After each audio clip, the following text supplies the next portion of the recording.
Hello students, I hope all of you are doing well. So let's start our today's class. Today our topic is basic concepts of C++ programming language.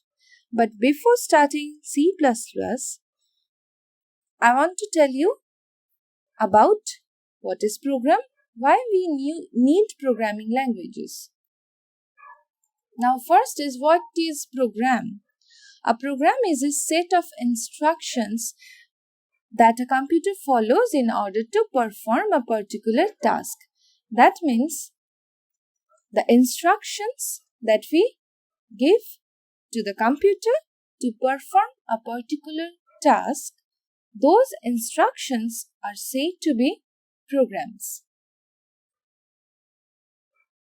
Next is what is programming language?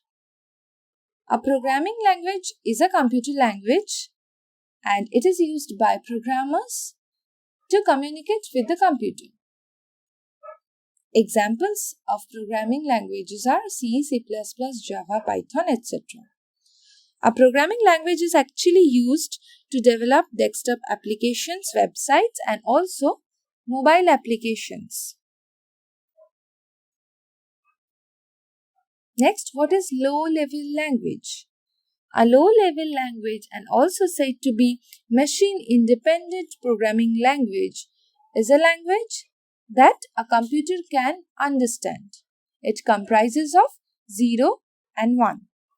And also, we consider the binary language as low-level language. Now, what is high-level language? A high-level programming language is designed for developing user-friendly software programs and websites. That means high-level languages are actually user-friendly and it is easy to understand, easy to read and write also.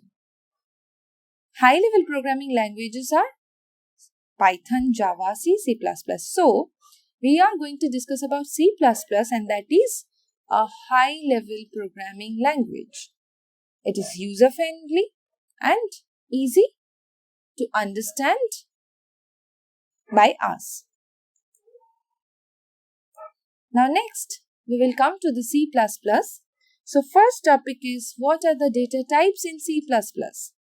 Before that, we need to know what are variables. So the variables are nothing but the containers for storing some data. And the type of data that we provide to the variables are said to be data types.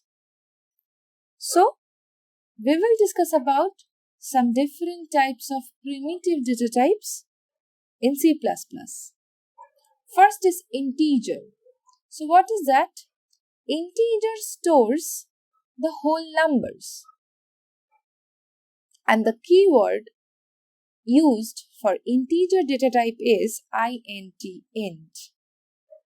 It stores the integers or the whole numbers starting from 0. And the example of integer can be like 12, 10, 123, 130. All these are the examples of integers. Next is float. Floating point data type is used for storing single precision floating point values. That means we can say it to be decimal point values. So the keyword used for floating point data type is float, F-L-O-A-T. And example is like 19.23, 6.35, 4.15. So all these are the examples of floating point numbers. Next, character. It stores a single character. That means a single alphabet can be stored in character data type, such as A, B, both in small and caps. The keyword used for character is char, char. Next, Boolean. Boolean data type is used for storing some logical values.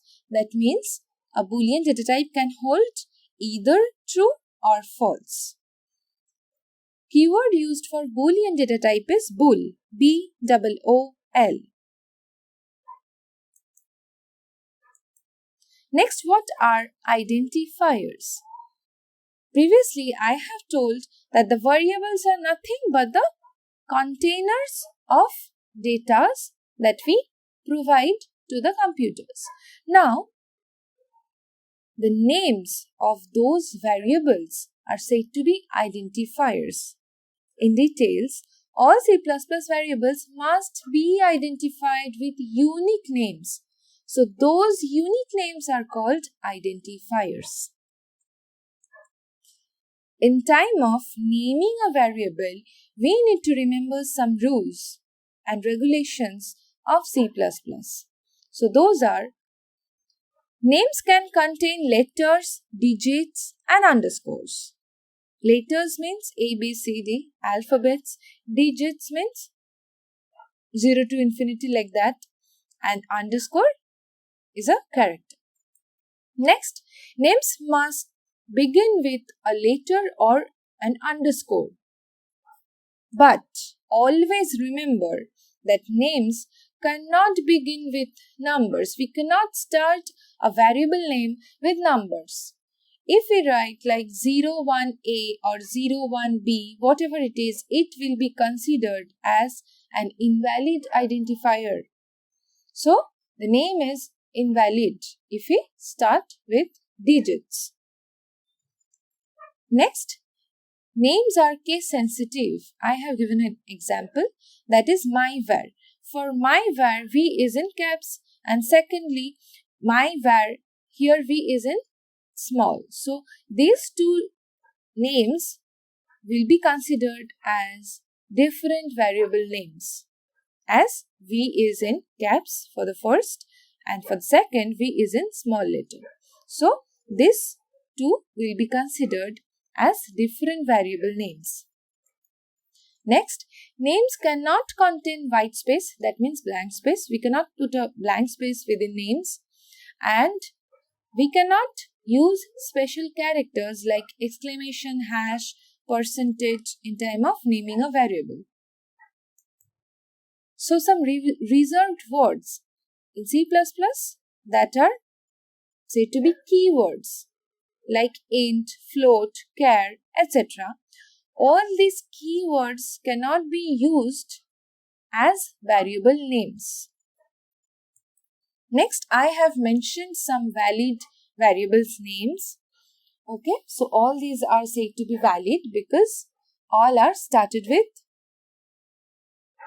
letters and underscore, not with numbers. So next, an invalid identifier is 1 to 3 Java point, and it can be 1A, 1B. All these are invalid because all these are started with all these are started with digits, so that it is considered as invalid identifier. Thank you for watching this video. I hope it helped you. And if you are having any doubt or question regarding C++, then please write in the chat box or in the comment section, and you can ask me the question. So see you in the next class. Till then, take care of yourself. Practice at home. Bye-bye. Have a lovely day ahead, students. Bye.